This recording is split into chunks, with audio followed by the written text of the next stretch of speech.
Is your Mac suddenly reading everything out loud? You've probably enabled VoiceOver. Don't worry, we'll fix it.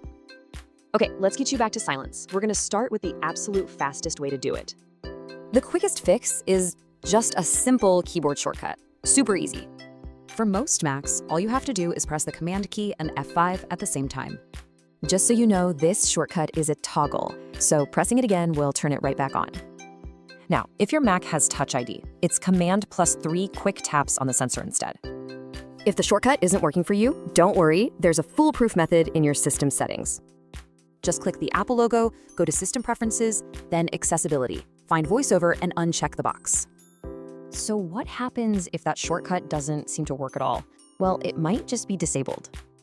To turn it back on, head to System Preferences, then Keyboard, and just click the Shortcuts tab. And here's one more super quick tip. You can just ask Siri to do it for you. Seriously, just tell Siri, turn VoiceOver off. That's it. It's that simple. So there you have it. You're in control. You've got shortcuts, settings, and even Siri to help.